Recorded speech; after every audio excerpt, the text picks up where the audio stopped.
Welcome to episode number 33 of The Rent Roll, your podcast on all things rental housing, apartments, SFR, BTR, and today, STR, short-term rentals.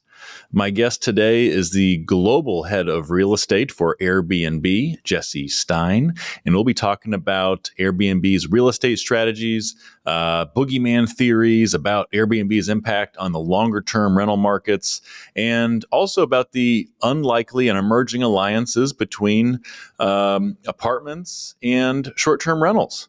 Still a relatively new thing, not yet mainstream, but could have some potential. You know, and just to briefly talk about this a little bit, if you go back to the pre-COVID era, when we talked about short-term rentals and apartments, we were generally talking about master leases. We had companies like Stay Alfred and Sonder that leased and furnished units in what were otherwise traditional apartment communities. Some of you probably did that yourselves who are listening to this.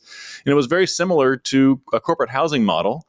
And they would, lease a number of units, would furnish them and make them available for short-term stays. And the idea was the property owner and manager could get some guaranteed economic occupancy, even if at a bit of a discounted rent.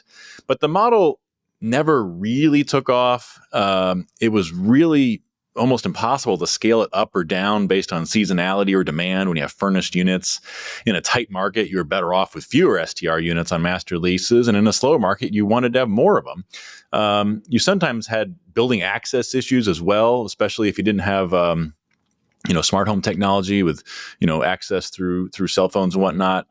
Had to worry about keys and all that. You had complaints from residents. You had, especially if you're, events being thrown at, pools and event centers, the community center, things like that. Plus, you didn't always know who exactly was staying inside your walls. Well, then COVID hit. Some of those short-term rental businesses went under. Some stopped paying the rent. Some even abandoned furnished units altogether, leaving property managers with furniture that they didn't know what to do with. Now, the short-term rental game has evolved. Airbnb and others have entered the game with a more real estate light model. That means there's no more master leases. Instead, they're trying to capitalize on something that was already happening, often without the property manager's awareness or approval. And that was the apartment residents putting their units up on Airbnb or VRBO or similar short-term rental services. Doing that without permission was obviously problematic and not always legal either, depending on the municipality. So some apartment owners figured, hey, why not join them? And by allowing their apartment residents to make their units available for a short-term stay for a certain number of days, a month, property managers could have visibility and control and even some revenue share from that process. And additionally, you provide an amenity for your resident, your customer, who's able to make a few extra bucks, make some revenue, to help pay their rent, help pay their bills, or help accumulate some wealth. So it could potentially be a win-win, maybe even a valuable amenity for some apartment renters. That's one thing I'll talk to Jesse about, is some of the data they have from some of their customers. He'll mention a survey that Greystar did of Greystar's renters showing strong demand for the ability to lease out or to offer up their apartment units on a short-term rental service to make some extra cash when they're not in town. So we'll talk a little about that and the mechanics of it and the potential of it in a bit with Jesse. Before we do that, we'll cover some other topics as well. Talk about Warren Buffett's retirement from Berkshire Hathaway and some takeaways for those of us in the rental housing space. We'll look at some of his comments about the old rent versus own debate. I'll do that in a moment.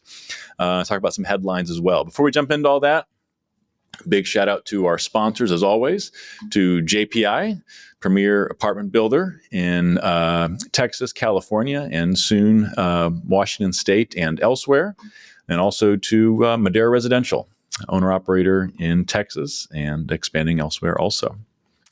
All right, so as always, we start off with here's a chart. Before we dive in, I do want to acknowledge that this week I should be covering the REIT earnings calls because most of the apartment and SFR REITs, especially the big ones, they've all wrapped up at this point. And as always, there's plenty of great color to glean from those.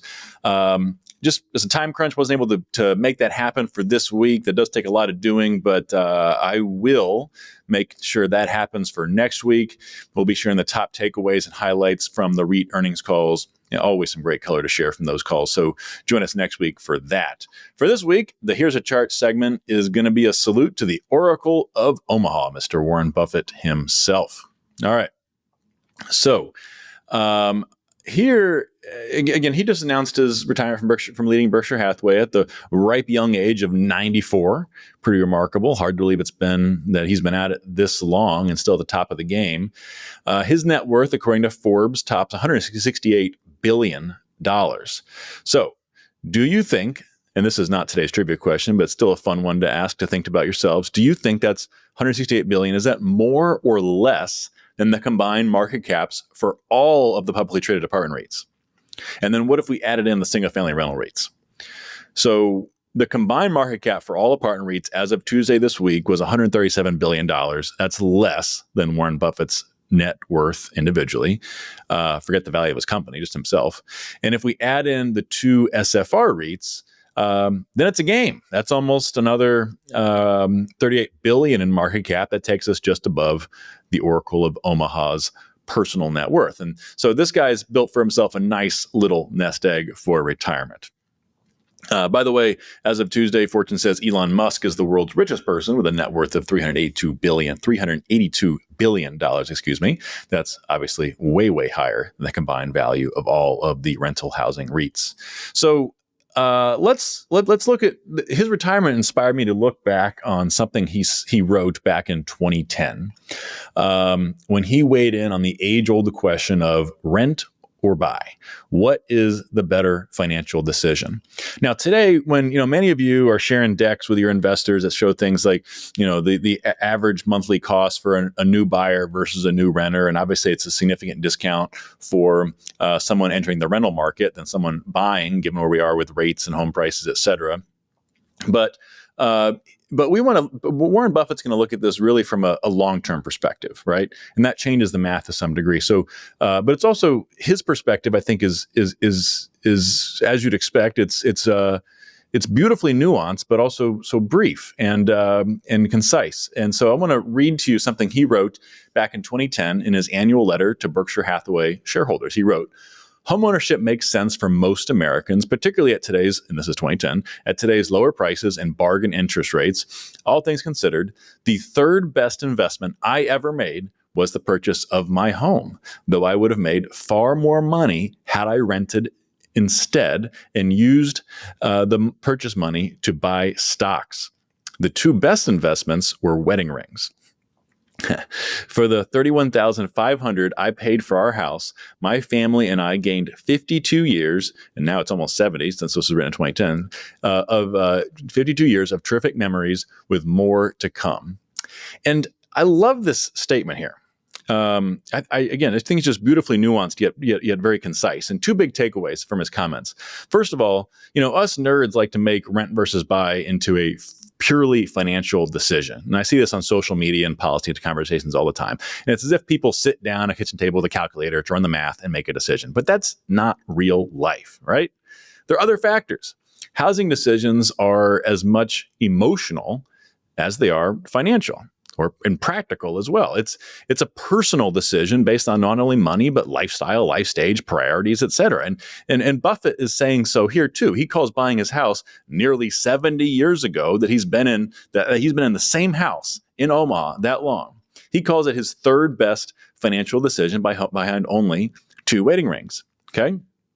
And that he's just reflecting the reality of the emotional aspect of it, the memories they make in that house as a family. Second thing, though, I think is an equally important takeaway, is that anybody who tells you that renting is, quote, throwing away money is crazy.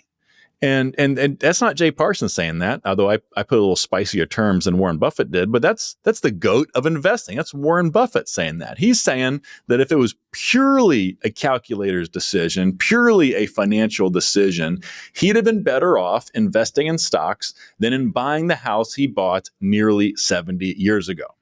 Now, of course, he still says buying that house was a great investment. He doesn't regret it, but it wasn't the best investment in pure terms of wealth building. Of course, let's be honest, not every renter or home buyer is investing in stocks or other alternative assets. So that's why home equity can still be a valuable way to build wealth, even if not the best way. But anyway, who am I to argue the Oracle of Omaha? I agree with him, and thankfully, I bought my house at a time and at a good time and a good price. Not as good as he did in the 1950s, but still not bad. But I'm sure I could have built more wealth if I had rented instead of bought my house. But honestly, that doesn't really matter to me. Even if I go back in time to the day we bought the house, I'd still make the same decision all over again for a lot of other reasons. And I'm sure many of you listening would probably say the same thing. So my point is this: I think we should put an end to the nonsense that renting is throwing away money, because that and also we can't just pretend like that's the only way to build wealth is through home equity. We need to remember that to rent or to buy is a personal decision. There's no uniform right answer. But just because someone chooses to rent doesn't mean that person is wrong or poor or financially illiterate or dumb, etc. To each his own, to each her own. And last thing I'll say is I've shared this previously, but there's a survey done a couple of years ago by Jason Dorsey's group, and it showed that renters often feel like they're treated by homeowners as second-class citizens. I think part of it is this: if you're still renting, there must be something wrong with you, and that's just not right. Some people may choose to rent, and that's perfectly acceptable. And if you're investing your money elsewhere, you may actually end up on top. And that's not from Jay Parsons, but it's from Warren Buffett, the Oracle of Omaha himself. All right, and that's going to take us into today's rental housing trivia question.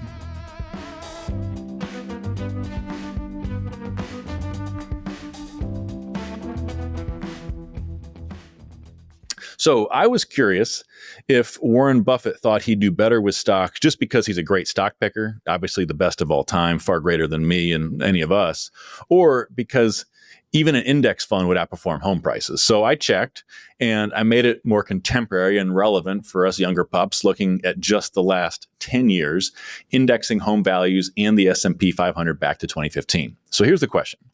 Home values, according to the Case-Shiller Index, are up 93% since 2015.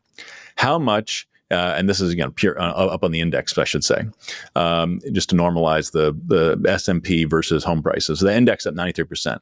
How much is the S&P 500 index to 2015? How much is it up over the same time period? And by the way, this would be as of February of this year, just because that's the most recent period for which we have Case-Shiller data, which is always lagged. So home prices are up 93% over the last almost 10 years. How much are stocks up if indexed to that same period? Is it A, 93%, B, 113%, C, 136%, or D, 186%? Okay, so give that some thought, and we will answer that in a bit. But first, in the news.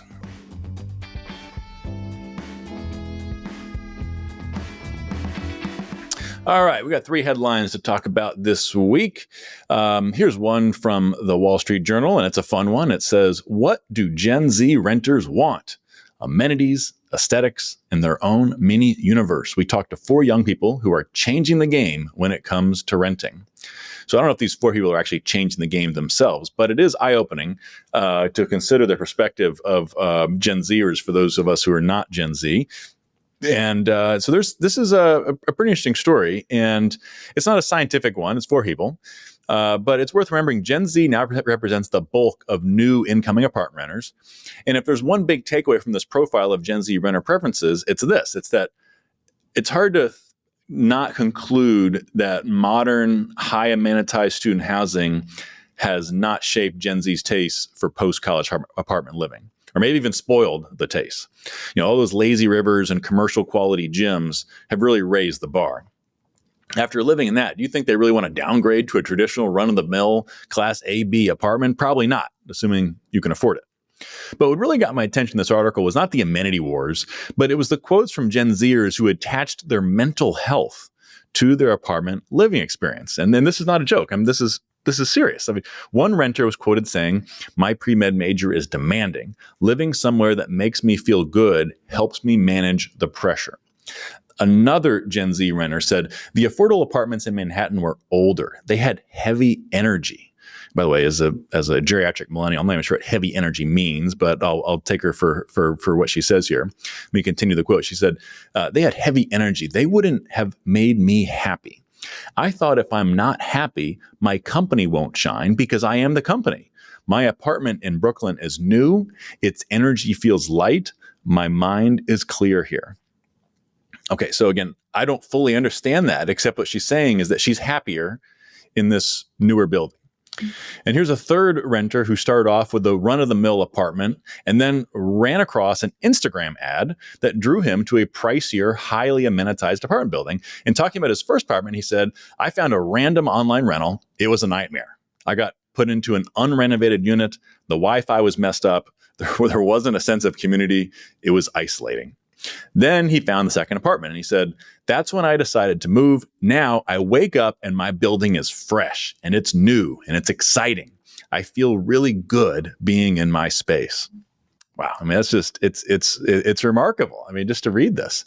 So there you go. I mean, it's an interesting read. It's not super scientific by any means, but certainly an interesting perspective, again, for us geriatrics to consider. It's not just about the rent and the location of the finish out, at least for this small subset of Gen Z renters quoted in this story. It's about the experience, the energy, that's impacting where Gen Zers are choosing to live. And I don't think that's true of every Gen Z renter. I don't like to paint with a broad brush here. I posted this on LinkedIn. I had one Gen Zer post that, hey, I just want a decent place at a low rent. And of course, there's always going to be demand for good quality product at a good competitive price.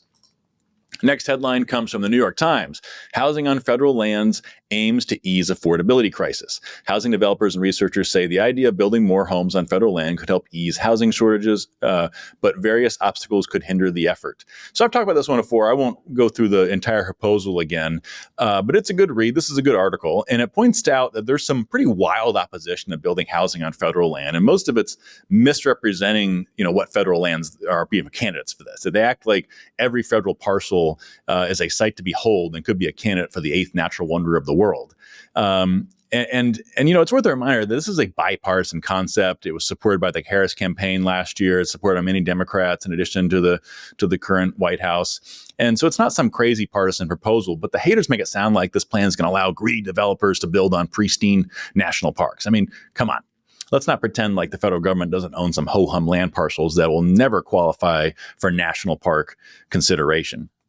You got parking lots and underutilized buildings and undeveloped land and urban spots and other stuff like that. So I want to give a shout out to David Garcia at Up for Growth, who works with last week's guest on the podcast, Mike Kinsella. David Garcia was quoted in the New York Times article this one saying, a lot of times when we think about federal land, we think about national parks or forest land or military bases, but there's a lot more land in urbanized areas than I think people realize. So he said this idea has potential. So I agree. And the third and last headline comes also from the Wall Street Journal, as did our first one. This one is an ode to Milwaukee. Milwaukee is one of America's most cutthroat rental markets. In this Midwestern city, a lack of housing supply has baby boomers, millennials, and Gen Z all vying for apartments. All right. So first of all, thank you to the Wall Street Journal for reminding us of the facts, that it's all about supply and demand. This is a great read that calls Milwaukee, quote, one of America's most cutthroat rental markets due to, wait for it, a lack of housing supply. So it ain't complicated. When demand exceeds supply, rents increase. And that's true even in lower growth, low supply markets like Milwaukee, which is a very underrated city, by the way. Because cities like this, in metro areas like this, they can sometimes lose more apartments to obsolescence than they build in a given year. I mean, so some of these Midwest cities, the bulk of the housing can be 40, 50 plus years old and really barely been touched since then. And so there is a need for new supply to replace that at all rent levels, I should say. And so no coincidence, Milwaukee now ranks among the nation's rent growth leaders, despite not ranking among the leaders for population growth or job growth. And that's the same could be said for a lot of other Midwest and Northeast markets. And by the way, it's this outsized rent growth is coming despite not having very many, if in some cases any institutional investors who often get blamed for rent increases. Why? Again, because it's all about supply and demand. It's not about ownership type and ownership size or anything else. And it's good to see this supply demand argument and facts were backed up by a local professor, quoting the article, Chad Venny. Apologize, Chad, if I mispronounce your last name there. Real estate program director, University of Wisconsin, Milwaukee. He said, the lack of new supply is what's making Milwaukee a hot rental market. Boom, there you go. By the way, I happened to be in Milwaukee a couple of weeks ago. Great city. Love the downtown area. And I had a chance to meet with some city leaders there who are serious about finding ways to get more apartments built, and excited to see them partner with local developers to make that happen. And there are some local developers who have just a real passion for that city. And so certainly wish them all the best. Next up, complaints department.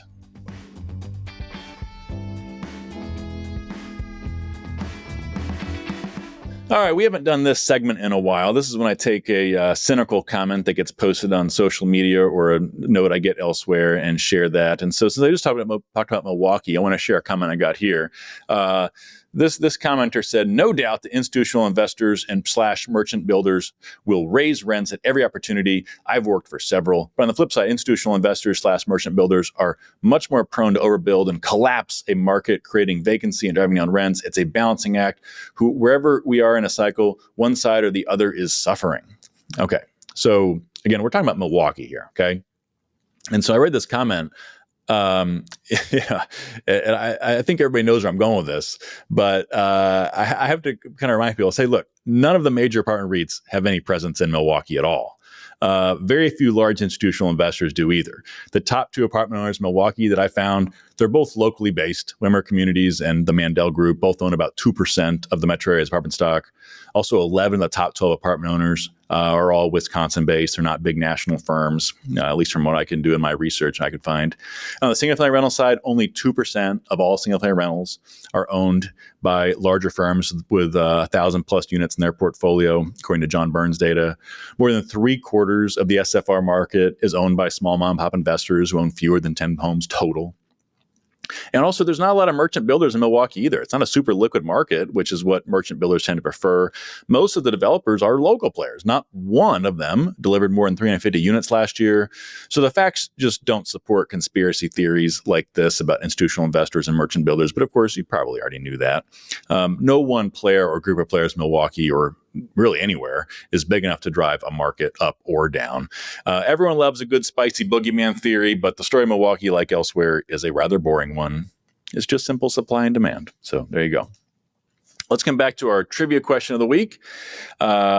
It was U.S. home values are up 93% since 2015. How much is the S&P 500 up over the same time period? Again, this is in index between how much is the index up from 2015 to where we are now.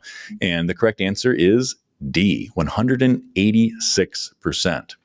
All right. So there you have it. That's why the Oracle of Omaha says that you don't have to, he'd be better off buying stocks than he was buying his house, even though he doesn't regret it. He's happy with his investment, but from a pure financial decision, and probably even if you could leverage, and you could obviously leverage your stock bets as well, but even if you leverage your mortgage, you could probably, in the long run, still do better with stocks. Of course, I'm not offering investment advice like that, but that's from the Oracle of Omaha himself. And that's going to take us to our interview today with Jesse Stein, the global head of real estate for Airbnb. We'll talk about Jesse's transition from D1 football player at Florida State, and also briefly on Hard Knocks when he was trying out for the Jacksonville Jaguars. He'll have a funny story to share with us about that. And then the transition into commercial real estate and what he was doing before joining Airbnb. We'll talk about the conspiracy theories.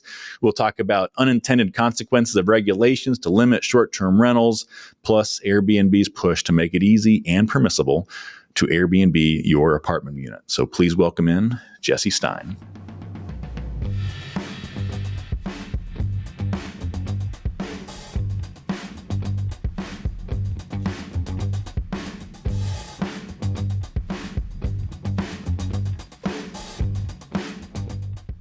All right, now we enter the interview portion of today's podcast, and I'm absolutely honored to welcome in Jesse Stein from Airbnb. So, Jesse, thank you so much for being here.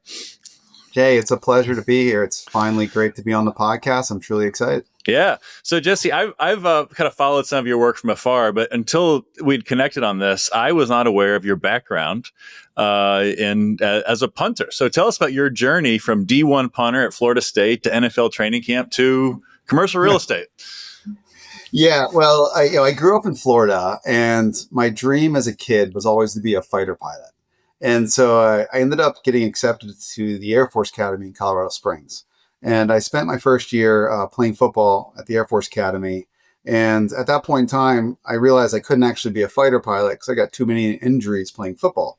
So, every time in life, you got to make decisions. And at that point, I was like, you know what? If I can't be a fighter pilot, I might as well be an NFL football player. Like, just a cocky 18-year-old kid, right? So I ended up transferring to Florida State, and I played for Bobby Bowden. I had the pleasure of playing for Bobby Bowden for a couple of years at Florida State, and I was fortunate enough to get picked up by the Jacksonville Jaguars. And I would say my illustrious NFL career lasted about as long as my stint on Hard Knocks, which was like a minute and 30 seconds. No, I ended up going to training camp, ended up getting cut, and but it was a phenomenal opportunity, and one of the best experiences of my life to actually fulfill a childhood dream of making it to the NFL. Now, making it to the NFL and playing in the NFL are two totally different things. Sure. So, I did it for a short while, and then I ended up, working for Starwood Vacation Ownership in Orlando. Well, and just by the way, real quick, in your defense, most of us don't even get the opportunity to get cut, and so that alone is a accomplishment.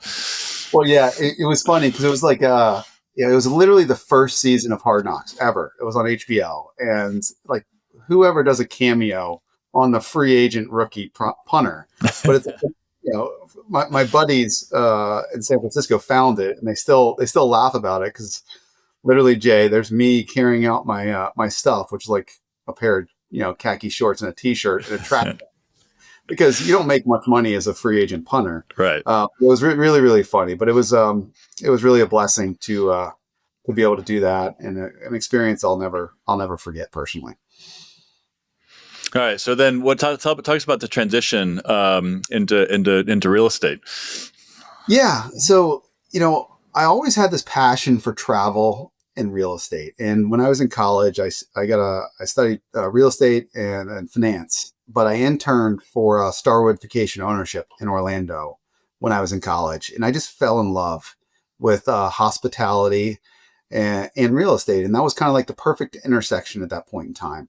And, what really drove me, it was the timeshare business. People have their own views on the timeshare business, whatever it may be. But what really drove me is I would go do tours of the properties, and all I would see were families together smiling. And that kind of really inspired me. And so I ended up working with a gentleman named Sergio Rivera at Starwood Vacation Ownership. He was the president there, and I just kind of learned the business. And I was a grunt. I was running financial models, 10,000 different scenarios until 2:00 in the morning. And I spent about 7 years in that space, learning the space, and I really loved the space. But then, obviously, Jay, in 2008, 2009, the world collapsed. And I ended up losing my job, and actually started a company in Central America with a high school buddy. Wow. Then I met my wife, Jennifer, and she's like, I'm not moving to Central America. I'm not going to raise my family in Central America. Find a job back in the States. So I ended up moving to California right after we got married, and I worked for Wyndham Hotels.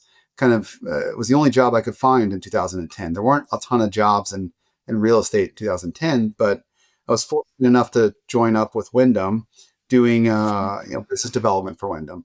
Did that for roughly a year, and then I got approached by the CEO of Kimpton Hotels, Mike DePady, to join Kimpton.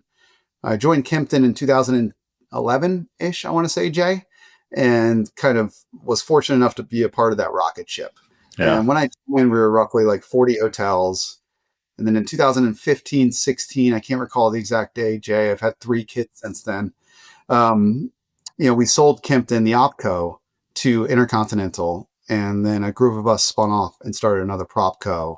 It was really private equity. And I was in charge of investments for the private equity fund, and basically running around, find real estate to acquire, either renovate or develop boutique hotels kind of around the U.S. Nice. And did that for a few years, and then all of a sudden Airbnb called.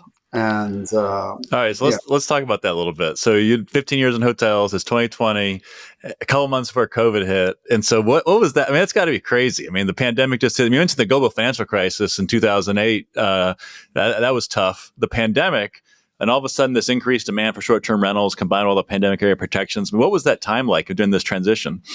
Well, let me first start, Jay. Let me answer two ways. First, on the personal side, Yeah. and then I'll go to the professional side. Okay. So, I was fortunate enough to get the opportunity at Airbnb, working for one of the founders, Nate, to kind of be the conduit between the institutional real estate world and Airbnb.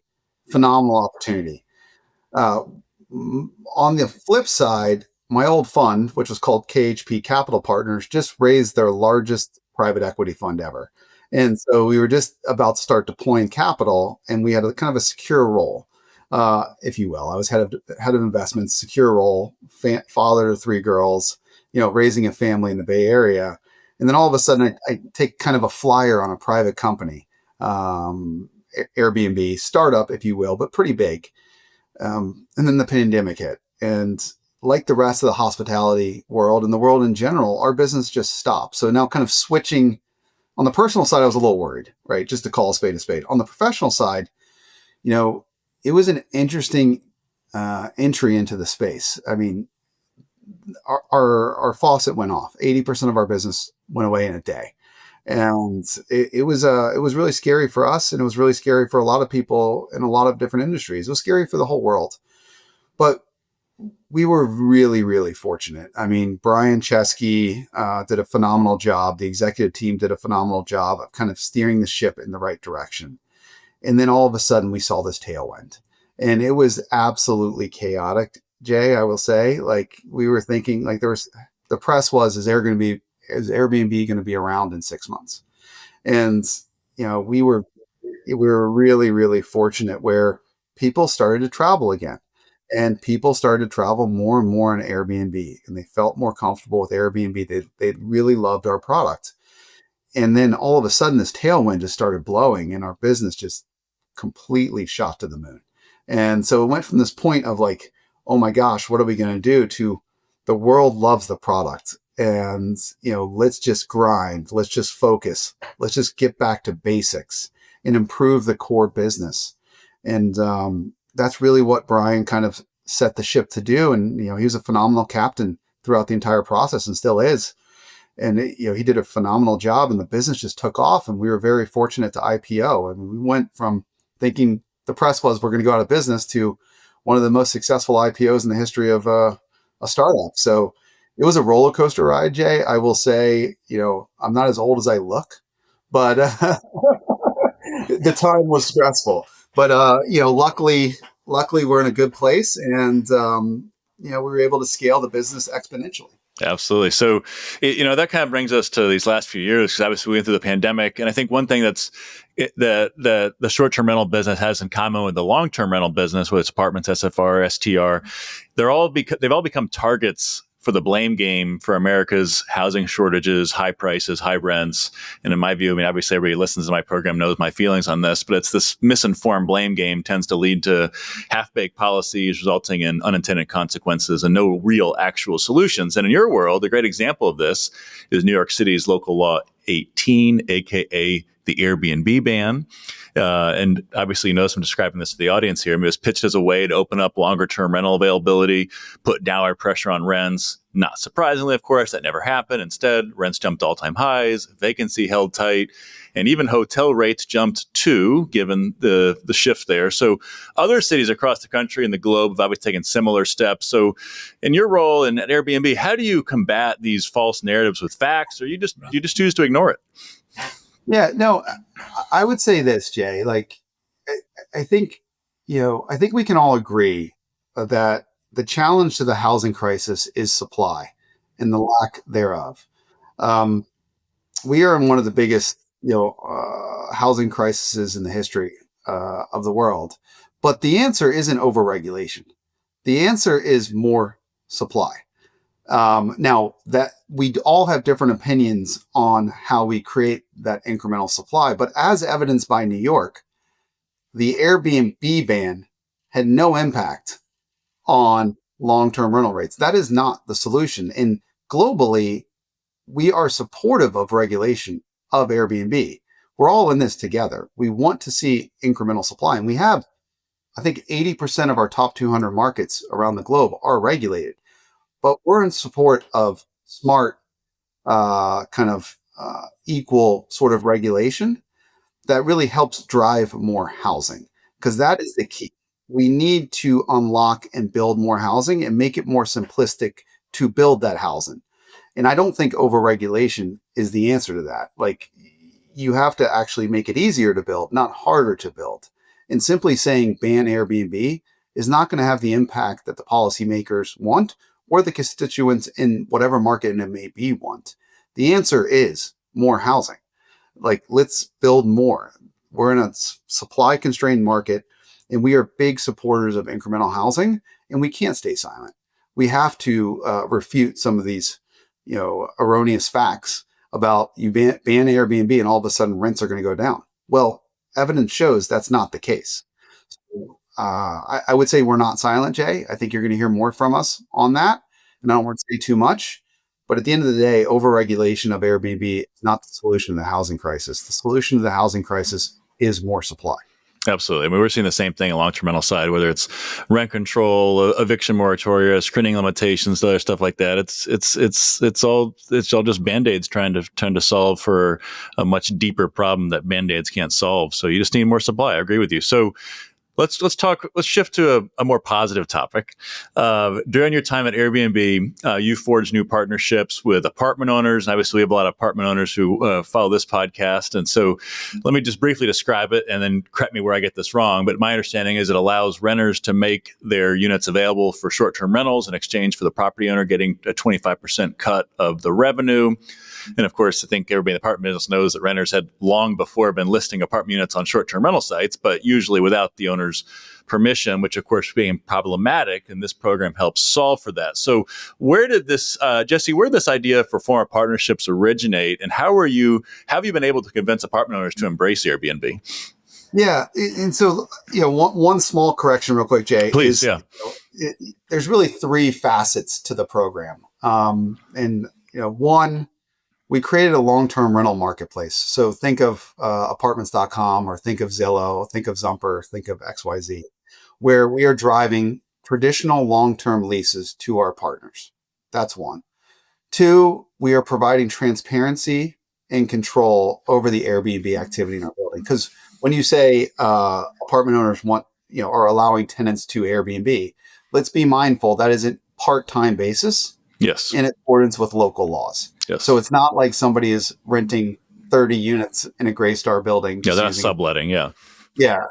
In running a hotel. That's not the program. The program is the individuals are living there first and foremost. And when they travel, they are hosting on Airbnb part-time. And three, the partners are now aligned because they are getting a percentage of the revenue from the Airbnb ADR. But that percentage is not 25% fixed. Our partners decide based on the services they're providing what that revenue share should be. Okay. So it's actually anywhere from 5 to 25% is kind of in that range, depending on the partner. But the idea was really kind of a partnership with the largest landlords. I started talking to them, right? And they started doing surveys of their residents. And I would love to say, we came up with the idea, but at the end of the day, it was really a collaboration. And, we have partners like Greystar, and, Greystar surveys their residents every year.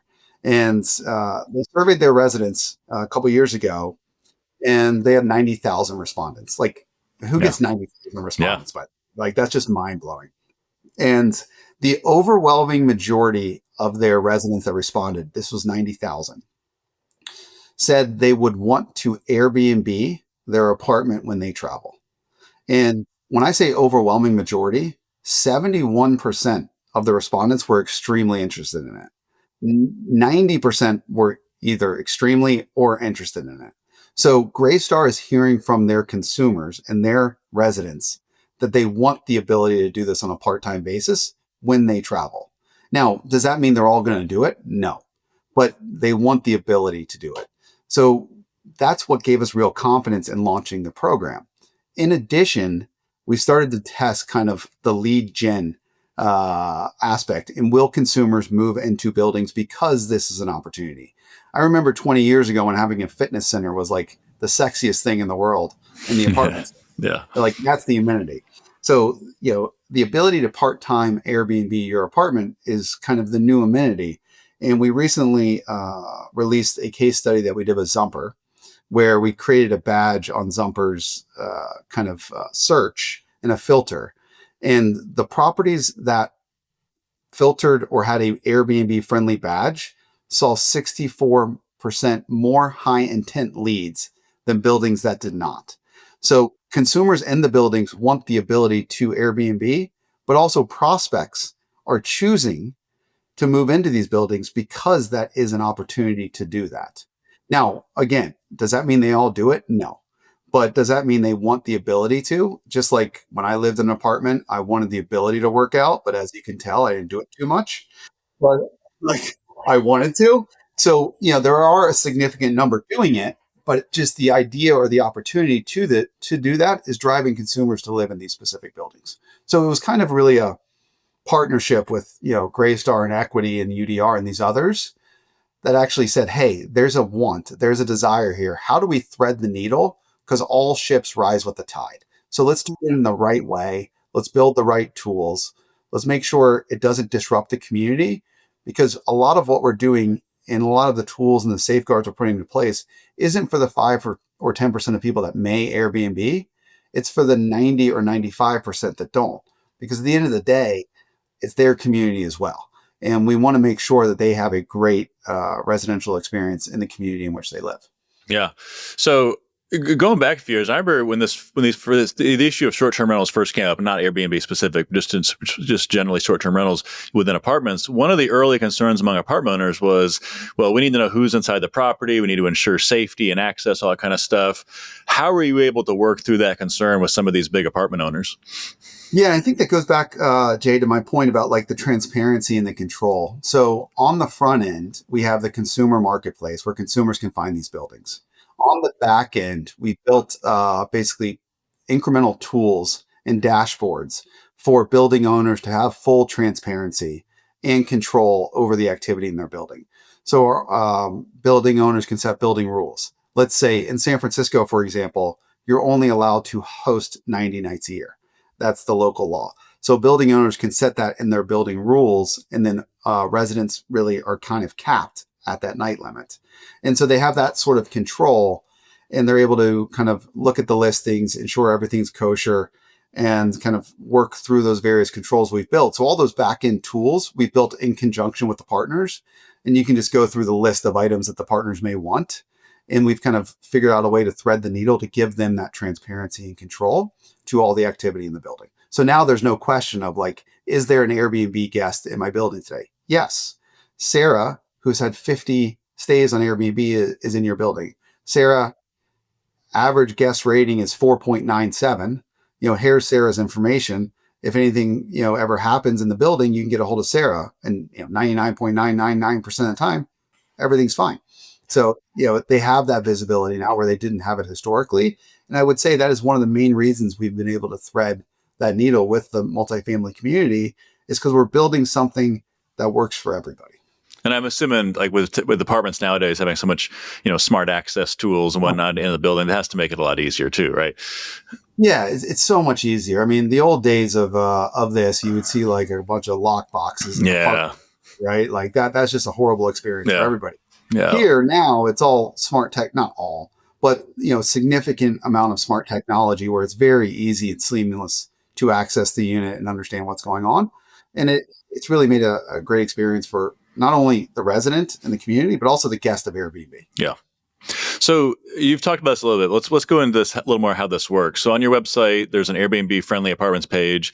You can find an apartment to lease that will allow you to put your unit up on Airbnb for a certain number of days a month. And is that where most of the business is coming from? Or are there other ways apartment owners are participating and allowing their renters to list their units? Well, no, it's really, so we have the marketplace, right? Where you can go to airbnb.com and find Airbnb friendly apartments, or you can just type it into Google and say Airbnb friendly apartments, and it'll show up in SEO.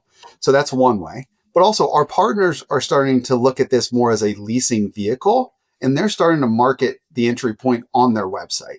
So if you were to go to Equity Residential's building in San Francisco, 855 Brannan, you will see that there's an entry point to Airbnb friendly on the front of their website. So they are actually using it as a leverage, as a tool or a lever to get more interest in the building as well. So you can either find it on Airbnb, you can actually find it on Zumper now. And also our partners, I mean, if you're in front of a computer, just look at 855 Brand and you can kind of see how they're marketing on their own websites as well. That's great. So, to share some stats for us, I went just doing some research. Saw in 2022, so a few years ago, said y'all had put out some research saying over a 3-month period, renters who had hosted on Airbnb friendly apartments hosted an average of 9 nights per month, earned an average of $900 per month. Have those stats changed much in 3 years? Yes. So we started in 2022 with 175 buildings. So that's number one. Today, we have roughly 800 buildings across that are participating in the program. And I would say we have scaled from a few hundred individuals participating in the program to over a couple thousand now at the end of the day. And those couple thousand have earned over $15 million hosting their primary home part-time. So this is real money that people are using to pay their rent, pay their bills, whatever it may be. So we are very, very fortunate with the scale of the product, and it continues to scale. We're adding properties every week, and we're adding hosts every week. I think, Jay, one of the biggest challenges we're facing right now is the concept of like Airbnb your rental is still not normalized, and the market is not aware of it. I mean, every renter thinks they're not allowed to sublet. So we are doing a lot, and I'm so grateful to be on this podcast with you to create that awareness of the program. And that is what we're keenly focused on, is creating the awareness of the program over the next couple of months/years, because consumers that are aware of this are taking advantage of it. But the notion in the mind of the renter is, I'm not allowed to sublet. So we are trying to change that notion. And the answer is you are in certain buildings in a part-time fashion. So, we just have to make that the market aware of the opportunity. So I just have a follow-up question on that then. So you mentioned like the Greystar survey with, what was it, 70-something% were very interested. Is there just a disconnect, people actually like taking the step to do it? Like why aren't you seeing even more take advantage of it? That survey was done before it was there, right? So like that was a survey of all the residents globally. And so it's more, number one, out of sight, out of mind in general. And this is a new concept. So we are starting to get the awareness of the renters in the building as well as the prospects going into the building. So that's what we're really trying to do. And then step 2 is getting down the funnel. Like hosting your primary home is not an easy step. There's various stages of it. And throughout the life cycle of onboarding a host, it takes time. And people always look at it and say, oh, I can make $500 this weekend, but then what do I have to do? And so we're trying to kind of block and tackle to get people across the goal line to kind of create what I would call an easy button, Jay, to answer all their questions. So if you look on some of our pages, our property pages, we kind of outline the major questions, like where do I put my stuff? Well, guess what? Your community has storage lockers that they're offering you for free or as part of your revenue share to put your stuff in, or they'll provide you a lock for your closet to put your stuff in. So just getting this in front of the consumer is not like an overnight kind of thing. It's kind of a repetition and, out of sight, out of mind, like I said. So we're doing everything we can. But once people get into the funnel of creating your space, list your space, they're getting through the funnel in a very timely manner. Good. We just have to make them more aware of it. Yeah, I would think too, the group like Greystar, it probably depends on the location, the ownership structure, the city they're in. I mean, all that stuff. I'm sure you probably don't get everyone even having the ability to Airbnb their unit. So. Exactly. And every building on Airbnb friendly, the local laws allow you to STR. Now, each market is different from a licensing process and from an approval process with your landlord. And that's it's like a jigsaw puzzle, Jay. Like the licensing process in San Francisco is different than the licensing process in LA versus Houston versus Dallas. And so, we're working through those, but it's actually starting to kind of really pick up momentum. Well, every apartment developer can relate to that problem of the jigsaw issues. We're so aligned, Jay. Yeah. Like there's this merging, and like a lot of the world's kind of this gray area, and we are so aligned with our partners from that jigsaw puzzle. Every land use is different in every market. Yeah. So what about locations? I mean, I would assume just intuitively that Airbnb friendly apartments have to be more popular, maybe in downtown neighborhoods, tourism heavy areas. Is that fair? You know, what I will say, Jay, is that we have one partner, a large public REIT, and they're like, "Hey, what building should we put out?" And you know what I told them, Jay? I told them what you said, and they're like, "What about this building in suburban Dallas?"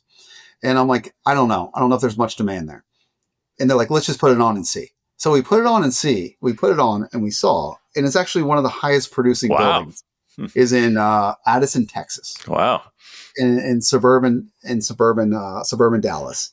And I would say, more people in general want to host when there's times of compression, like in a downtown location where there's a Taylor Swift concert or where it may be.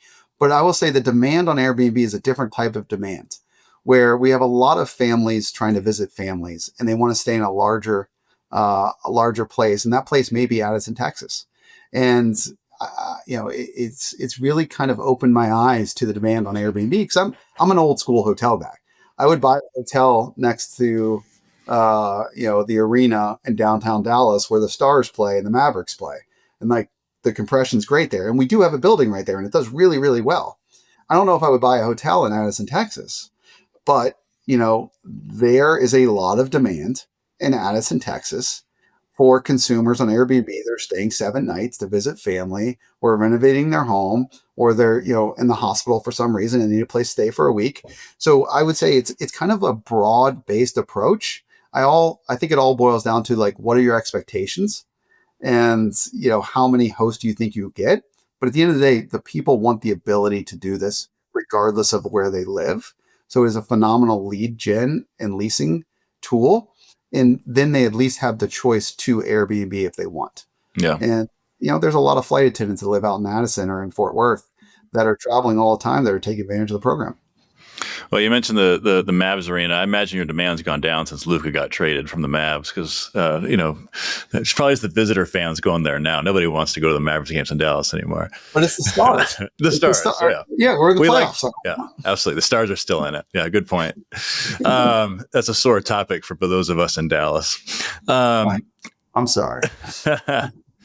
All right. So, well, the plus side is the ticket prices have gone down a lot to go to a Mavs game. So, all right. So I remember probably 5+ years ago reading, maybe before you joined, that there was a lot of buzz about Airbnb opening up. I think it was branded condo buildings that would operate as short-term rentals. So maybe correct me if I'm wrong, but it seems like that strategy may have evolved. I read about y'all hired a director of development, partnering with condo builders, but not owning physical real estate. So I'm just curious, what's the model there? How has it evolved? Yeah, I mean, first and foremost, we are an asset-light company, and we are not real estate investors, nor do I want to compete with real estate investors. I want to partner with real estate owners and developers, and grow the pie for everybody. So we are not, first and foremost, we're not investors in real estate. But much like the apartment space, where there was incremental demand for renters to move into these buildings that want to host, we saw that same demand in the for sale space. And so I was down in Florida talking to the gentleman at Related about the apartment concept. And he came up with the idea, Related did, of kind of branding a new development condo they're about to sell as Airbnb friendly. And so they created the condominium docs. They got the proper entitlements to allow for Airbnb, and they marketed it the District 225, live at the district, host on Airbnb. And it was lightning in a bottle, Jay. Wow. Like, the amount of demand for individuals to buy homes that have the ability to Airbnb when they're not there was crazy.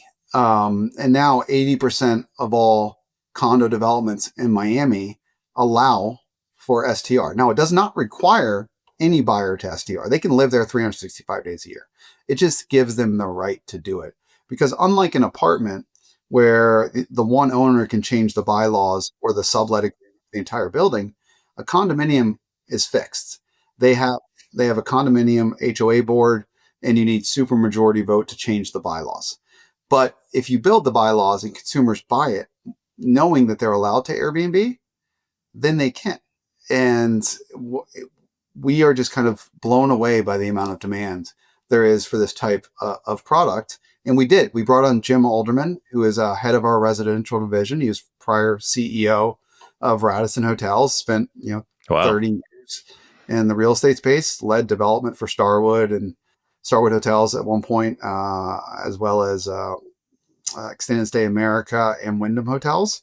And he's doing a phenomenal job. And the amount of interest there is in building more purpose-built residential developments that allow Airbnb is more than I ever expected. And really the value proposition is, we kind of allow the developer to use our marks to make sure the consumer knows they're allowed to do this. In return, the condo developer or the residential developer produces the documents, the entitlements that are legally conforming for this use. And then the consumer is buying it, and the consumer loves it, and they're taking advantage of it. And honestly, it provides more supply for the housing space, Yeah. and it provides more supply for Airbnb guests. So it's a win-win all around, and it's kind of keeping that housing engine going in certain markets. So we're really excited about it. Yeah, Miami is a great fit for that. Obviously, seems it's perfect market for that type of model, especially. Yeah. Well, Jesse, this has been fun. I appreciate your time, and thanks for sharing some of the strategy of Airbnb, and excited to see where this goes. Thanks so much for having me, Jay. Have a great weekend. You too.